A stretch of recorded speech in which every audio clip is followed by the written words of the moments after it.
नमस्कार दोस्तों, जन्मभूमि टीवी में आप सबका बहुत स्वागत है। मैं हूं अनुराग वर्मा और हमेशा की तरह आपसे एक आग्रह है, रिक्वेस्ट है कि चैनल को सब्सक्राइब ज़रूर करें, अगर हमारा कंटेंट आपको अच्छा लग रहा है तो। आज मैं बात करने जा रहा हूं एक ऐसी राजनैतिक घटनाक्रम जो पॉलिटिकल भी है और एंटरटेनमेंट बॉलीवुड से भी संबंधित है। उसमें कुछ ऐसी चीज़ें हुई कि जो आम आदमी की समझ से दूर रहीं।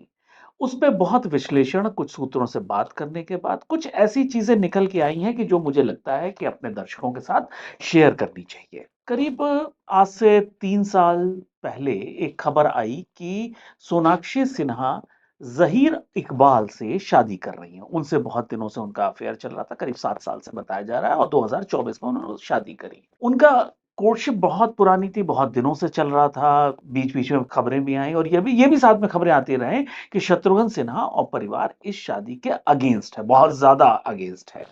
क्योंकि शत्रुघ्न सिन्हा को हमेशा एक ऐसा व्यक्ति माना गया जो भारतीय सभ्यता और कल्चर का एक ध्वजवाहक के तौर पे उन्होंने अपने आप को प्रोजेक्ट किया। और उनके परिवार में उनकी लड़की उनकी इच्छा के विरुद्ध किसी दूसरे कम्युनिटी में शादी कर रही, इससे थोड़ा सा लोगों को भी समझ में नहीं आया और उनका खुद का कंसेंट नहीं थी शुरुआती में। आखिर ऐसा क्या हुआ कि शत्रुघ्न सिन्हा ने एकदम से यू टर्न लिया 2024 के शुरुआत होते होते? क्या हो गया था? क्यों शत्रुघ्न सिन्हा की ऐसी मजबूरी आन पड़ी कि उन्हें ये यू टर्न लेना पड़ा कि सोनाक्षी सिन्हा जो कर रही है सही डिसीजन है, जहीर इकबाल एकदम सही चॉइस है, वो परिवार एकदम सही है। ऐसा आखिर क्या हुआ? क्या उसमें शत्रुघ्न सिन्हा पे कोई दबाव था या उनकी कोई राजनीतिक महत्वाकांक्षाएं थी जिसके चलते उन्हें बेमन से इस चीज को एक्सेप्ट करना पड़ा? और उनके चेहरे पे नाराजगी झलकती है, लेकिन वो उसको कह नहीं पाते और सोनाक्षी सिन्हा और जहीर इकबाल के रिश्तों पे वो हामी भरते दिखते हैं। तो आज मैं वही डिस्कस करने जा रहा हूं कि क्या शत्रुघ्न सिन्हा पे कोई राजनीतिक दबाव था या फिर उनकी कोई राजनीतिक महत्वाकांक्षाएं थी। देखिए, अगर हम पहले चर्चा करें शत्रुघ्न सिन्हा के राजनीतिक जीवन के बारे में, तो शत्रुघ्न सिन्हा जी का राजनीतिक कैरियर, जब वो राजनीति में आए, उन्होंने राजेश खन्ना जी को हराया था। उसके बाद फिर वो पटना साहब गए, वहां से जीते, के, केंद्र मंत्री रहे, बड़े हाई प्रोफाइल। अटल जी के टाइम में बड़े हाई प्रोफाइल आदमी हुआ करते थे। उन्होंने दुनिया भर के बड़े काम किए जो कोई व्यक्ति करने की सोचता है, वो उन्होंने किया। और साथ में वो भारतीय कल्चर के, इंडियन कल्चर के एक तरह से ब्रांड एम्बेसडर बन के रहे कि बॉलीवुड में उनके बच्चों के नाम लव और कुश, उनके घर का नाम रामायण, इस तरह से उन्होंने रामचंद्र की परंपरा को आगे ले जाने की बॉलीवुड में कोशिश करी। 2019 में देखिए, अब साथ में शत्रुघ्न सिन्हा जी के साथ में तो एक भी फेमस ये रहा, वो नकचढ़े भी बहुत रहे हैं। वो उनका मतलब वो एरोगेंस भी रही है। तो मतलब ऐसा कहा जाता है कि जब पैकअप होने का टाइम होता था तब शत्रुघ्न सिन्हा जी वहां पहुंचते थे शूटिंग शुरू होने के लिए, ऐसा माना जाता था, ऐसा कहते हैं। अब मैंने तो कभी देखा नहीं, ऐसा मैंने भी पढ़ा ही है इधर उधर। अब 2019 में उनको बीजेपी से टिकट नहीं मिला पटना साहब से, तो वो नाराज हो गए और कांग्रेस में चले गए। फिर वो लोकसभा से बाहर हो गए। 2022 में एकदम से ये खबर आई कि वो all India Trinamool Congress join कर रहे हैं, यानी ममता बनर्जी की पार्टी को ज्वाइन कर रहे हैं। 2022 में आसनसोल में एक बाबुल सुप्रियो वहां से सांसद होते थे, उन्होंने इस्तीफा दिया था जिससे वो जगह खाली हुई थी। बाबुल सुप्रियो उस समय वहां पे बीजेपी थे। उन्होंने रिजाइन करके वो राज्यसभा चले गए थे और वो जो जगह खाली हुई थी वो तृणमूल कांग्रेस ने इनको शत्रुघ्न सिन्हा जी को वहां से खड़ा किया।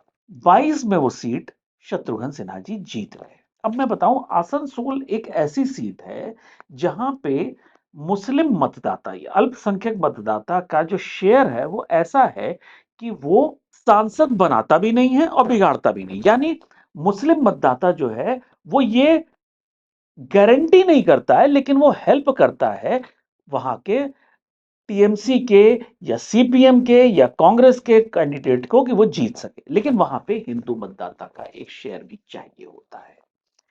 वहां पे आसनसोल में मुस्लिम मतदाता करीब 16-17% के आसपास होते हैं। अब 22 में तो चुनाव जीत गए। उसके बाद इनके बेटी के यानी सोनाक्षी सिन्हा के जहीर इकबाल से प्रेम संबंध के किस्से बाहर आए। शुरुआत में वो बहुत वोकल थे, लेकिन जब 2024 का चुनाव पास आने लगा तो उनके तेवर धीरे धीरे ढीले पड़ने लगे। क्यों? अगर वो इस शादी के खिलाफ रहते तो वहां जो 16-17% मुस्लिम मतदाता था, वो इनको मुस्लिम विरोधी मान के इनको वोट नहीं देता। वहां का जो इलेक्टोरेट है वो 17 लाख मतदाताओं का है। 17 लाख मतदाताओं में अगर 16-17% आप लगाएंगे तो करीब 2.5 से 3 लाख वहां पे अल्पसंख्यक मतदाता हैं। उसको अगर आप देखेंगे जिसमें जो लेफ्ट के कैंडिडेट थे, कोई खान खान करके थे, उनको करीब 1 लाख वोट मिले। इनका जीत का मार्जिन बहुत कम था, हार्डली ये 55-60 हजार से जीते थे 24 के चुनाव में। तो जो मुस्लिम मतदाता इस वजह से इनके साथ रहा कि ये हिंदू मुस्लिम एकता के प्रतीक की, मतलब अपनी सोनाक्षी सिन्हा की बेटी इन्होंने जहीर इकबाल के साथ के हाथ में देके इन्होंने जो एक उदाहरण पेश किया, उसकी वजह से मुस्लिम मतदाताओं ने इनका साथ दिया। वहां पे इनको रफली 1.5 लाख से 2 लाख मुसलमानों ने वोट दिया। ये एक फिगर, ये हाइपोथेटिकल है, 10-5% ऊपर नीचे भी हो सकता है, कोई ऐसा कोई लिखा हुआ डेटा नहीं है। ये एक अंदाजा है, जो अंदाजा लगाया जा रहा है कि भाई अगर मुसलमान वोटर ने कम्युनिस्ट पार्टी को नहीं दिया तो इनको दिया, बीजेपी को तो दिया नहीं होगा। अब दूसरे पक्ष की अगर बात करी जाए कि पहले आप बहुत खिलाफ थे शादी के, यहां तक कि परिवार को भी आपने उनकी इच्छा का निरादर करते हुए शादी का समर्थन किया। यहां इनका बेटा लव और कुश है, लव ने शादी अटेंड नहीं करी थी, वो किसी फंक्शन में पार्ट नहीं थे, लेकिन फिर भी पूनम सिन्हा जी ने या शत्रुघ्न सिन्हा जी ने शादी का समर्थन दिया। हालांकि उन्होंने एक आध बार बोला भी ऐसा कि माँ बाप की मजबूरी होती है, वो कर क्या सकते हैं, ऐसी भी बातें आई थी। लेकिन बाद में ये मजबूरी से ज्यादा उनकी राजनीतिक महत्वाकांक्षाएं ज्यादा दिखी कि कहीं सोनाक्षी सिन्हा की, देखिए शादी तो रोक नहीं सकते थे, तो मजबूरी भी थी एक तरह से, जब शादी रोक नहीं सकते थे तो अपना राजनीतिक जीवन भी दांव पे लगा दे, तो उन्होंने उसमें साथ दे दिया। देखिए बड़े आदमी के जीवन में बहुत सारी परम्यूटेशन कॉम्बिनेशंस होते हैं, तो वो इनके उसमें भी थे। उसके बाद दूसरा पक्ष आता है। देखिए तृणमूल कांग्रेस में ये ममता बनर्जी के बहुत क्लोज माने जाते हैं, जो अभी 2024 के चुनाव में 28 सांसद आए थे, 28 सांसद में ये भी एक थे आसनसोल से। 20 सांसदों ने तृणमूल कांग्रेस छोड़ी, लेकिन इन्होंने नहीं छोड़ी। इन्होंने कहा कि ममता बनर्जी ने मेरा हमेशा बहुत समर्थन किया, मैं ममता बनर्जी, ममता दीदी को नहीं छोड़ूंगा, ये उनका कहना था। अब ऐसी स्थिति में ये बात माननी पड़ेगी कि इनके संबंध तो अच्छे रहे हैं, तो इन्होंने टीएमसी नहीं छोड़ी। लेकिन अब एक मामला आता है ये कि जो टीएमसी पार्टी जो वहां पूरे वेस्ट बंगाल में सिर्फ और सिर्फ मुस्लिम मतदाताओं के दम पे, अल्पसंख्यक मतदाताओं के दम पे जिसने शासन किया, अगर वो उसका उस पार्टी का एक सांसद इस तरह की भावनाओं के साथ आता कि वो सोनाक्षी सिन्हा की शादी जहीर इकबाल से नहीं करेगा, ऐसी स्थिति में जो मैसेज जाना था वो ममता बनर्जी की पार्टी की लाइन को सूट नहीं करता था। ऐसी स्थिति में क्या ममता बनर्जी ने शत्रुघ्न सिन्हा पे ये दबाव डाला कि वो शादी के लिए हां करें और खुशी खुशी एक ऐसा सांप्रदायिक सौहार्द का एक उदाहरण पेश करें। चुनाव से 24 के चुनाव के आसपास ही इनकी शादी हुई थी, मेरे ख्याल से 15-20 दिन, 1 महीने आगे पीछे। उसमें एक तरफ अगर गायत्री मंत्र का पाठ हो रहा था तो दूसरी तरफ अजान हो रही थी, तो ये एक तरह से एक पॉलिटिकल पोजीशनिंग भी थी कि हम हिंदू और मुस्लिम दोनों को साथ लेके चल रहे हैं। हालांकि उनके चेहरे के भाव ऐसे थे कि वो ये साफ साफ बता रहे थे कि वो किस मजबूरी में हाँ कर रहे हैं या वहाँ बैठे हैं। उनका बेटा वहाँ नहीं था, तो परिवार में एक अनरेस्ट का माहौल था।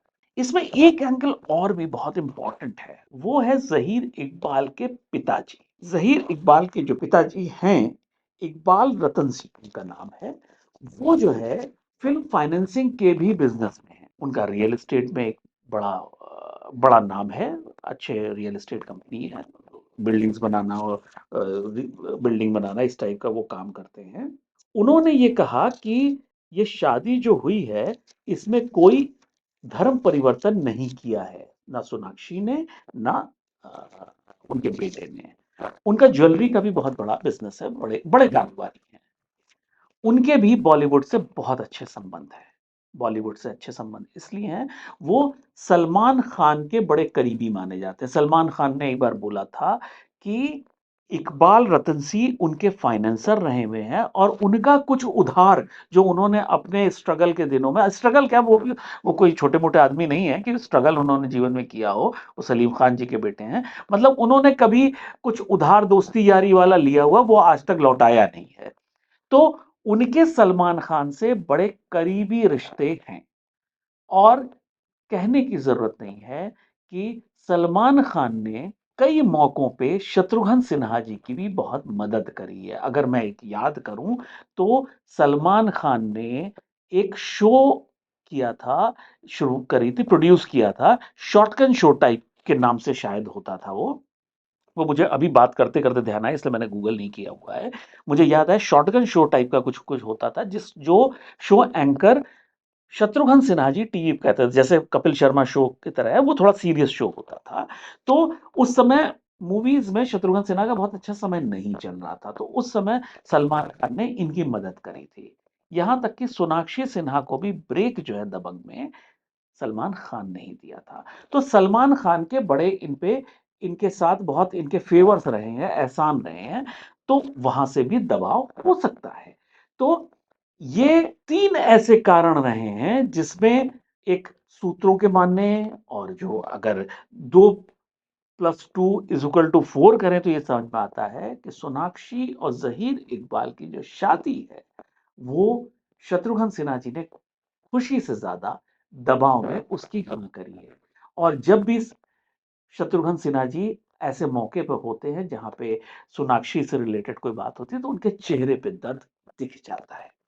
तो आज के लिए सिर्फ इतना ही। बहुत जल्दी एक नए एपिसोड पे नए टॉपिक के साथ मिलेंगे। तब तक के लिए नमस्कार।